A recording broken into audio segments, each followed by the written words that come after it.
ഈ രാഹുൽ ഈശ്വർ ഇപ്പോൾ കോടതിക്ക് മുൻപാകെ സിദ്ദിഖ് ഉന്നയിച്ച വാദങ്ങളുണ്ട്. അതൊന്ന്, എന്തുകൊണ്ട് ഈ പരാതി നൽകാൻ ഇത്ര വൈകി എന്നടക്കമുള്ള ചോദ്യങ്ങളാണ്.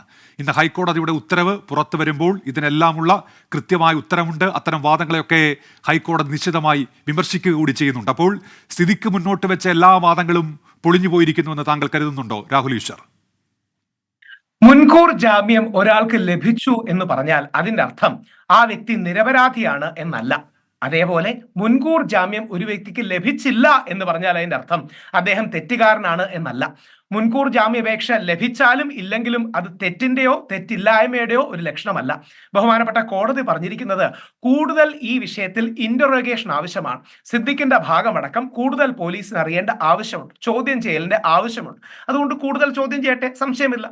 ശ്രീ സിദ്ദിഖ് അതിന്റെ നിയമ നടപടിയുമായി ബഹുമാനപ്പെട്ട സുപ്രീം കോടതിയിലേക്ക് പോകുന്നുണ്ട്. സുപ്രീം കോടതിയിൽ ഒരാഴ്ചയ്ക്കുള്ളിൽ അദ്ദേഹത്തിന് ഹിയറിംഗ് കിട്ടും എന്ന് നമുക്ക് പ്രതീക്ഷിക്കാം. ആ ഹിയറിംഗിന്റെ ഭാഗമായി ശ്രീ സിദ്ദിഖ് വരികയും സിദ്ദിഖിന് തന്റെ നിലപാട്, തന്റെ നയം മുമ്പോട്ട് വെക്കാനുള്ള ഒരു അവസരം ലഭിക്കുകയും ചെയ്യും. 3, ബഹുമാനപ്പെട്ട കോടതി പറഞ്ഞ എല്ലാ കാര്യങ്ങളോടും ബഹുമാനത്തോടെ പറയട്ടെ. ഈ പരാതിക്കാരിയെ കുറിച്ച് യഥാർത്ഥത്തിൽ ഇത് ചൈനീസ് യൂണിവേഴ്സിറ്റി പുറത്തുവിട്ട, അവർ പഠിച്ചിരുന്ന ചൈനീസ് കോളേജ് പുറത്തുവിട്ട കണ്ടെത്തലാണ്. സഹപാഠിയുടെ നഗ്ന വീഡിയോ എടുത്ത് പ്രചരിപ്പിച്ചു എന്ന കാര്യം കൊണ്ട് ചൈനയിൽ നിന്ന് പുറത്താക്കിയ വ്യക്തിയാണ് ഈ കംപ്ലൈന്റന്റ്. 14 പേർക്കെതിരെ ഇവർ പരാതി പറഞ്ഞു.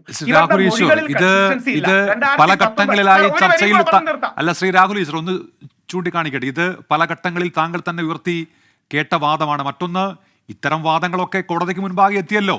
പ്രതിഭാഗ അഭിഭാഷകൻ ഉയർത്തിയതാണല്ലോ. കോടതി അതിനാ പരിഗണന നൽകിയോ? ഇല്ലല്ലോ.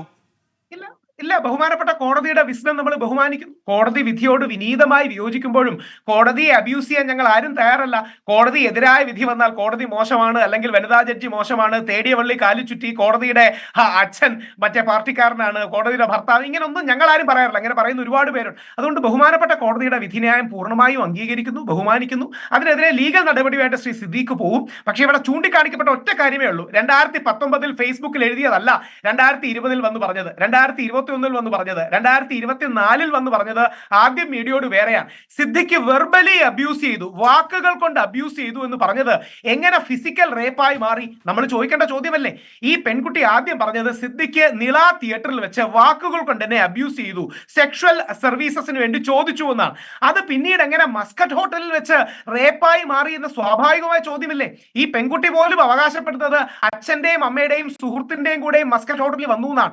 അച്ഛന്റെയും അമ്മയുടെയും സുഹൃത്തിന്റെയും കൂടെ മസ്കറ്റ് ഹോട്ടലിൽ വന്നാൽ അവർ പിന്നെ എവിടെ പോയി തുടങ്ങിയ സഹജമായ സ്വാഭാവികമായ പെൺകുട്ടി പറഞ്ഞിട്ടില്ല ശ്രീ രാഹുൽ ഈശ്വർ. അങ്ങനെ പെൺകുട്ടി പറഞ്ഞിട്ടില്ല. ആ പെൺകുട്ടി ആ നിള തിയേറ്ററിൽ പ്രിവ്യൂവിനെത്തിയ സമയത്ത് മാതാപിതാക്കൾ കൂടെ ഉണ്ടായിരുന്നു എന്നാണ് പറഞ്ഞത്. അല്ല, പിന്നെ എങ്ങനെ മാതാപിതാക്കൾക്ക് മസ്കറ്റിൽ പോയി എന്ന് മൊഴി കൊടുക്കാൻ കഴിയും? ഈ പെൺകുട്ടി നില തിയേറ്ററിൽ വെച്ച് തന്നെ സിദ്ദിഖ് ചില സെക്ഷൽ ഫേവേഴ്സ് ചോദിച്ചു എന്നാണല്ലോ ആദ്യം പറഞ്ഞത്. താങ്കൾക്ക് ഒരു പക്ഷേ ഓർമ്മ കാണും, 2019 ആദ്യം ഇത് പറഞ്ഞത്. അന്ന് 14 പേർക്കെതിരെ ആരോപണം ഉന്നയിച്ചു. അന്ന് വെർബൽ അബ്യൂസ്, വാചികമായി അബ്യൂസ് ചെയ്തു തുടങ്ങിയ കാര്യങ്ങളാണ് പറഞ്ഞത്. എന്നാണത് റേപ്പായി മാറിയത്? അപ്പം വാചികമായ അബ്യൂസ്, സെക്ഷൽ ഹരാസ്മെന്റിൽ നിന്ന് റേപ്പിലേക്ക് മാറുമ്പോൾ സ്വാഭാവികമായും മൊഴികൾക്ക് കൺസിസ്റ്റൻസി വേണ്ടേ? ഒറ്റ പോയിന്റ്, ലീഗൽ പോയിന്റ് പറഞ്ഞ് അവസാനിപ്പിക്കാം. അതിജീവിതകളുടെയോ പരാതിക്കാരുടെയോ മൊഴി മാത്രം മതി ഒരാളെ ശിക്ഷിക്കാൻ ഇന്ത്യൻ നിയമപ്രകാരം. പക്ഷെ സുപ്രീം കോടതി പറയുന്നത് പോലെ മൊഴികളിൽ കൺസിസ്റ്റൻസി വേണം. ഇവിടത്തെ പരാതിക്കാരന്റെ മൊഴികളിൽ കൺസിസ്റ്റൻസി ഇല്ല.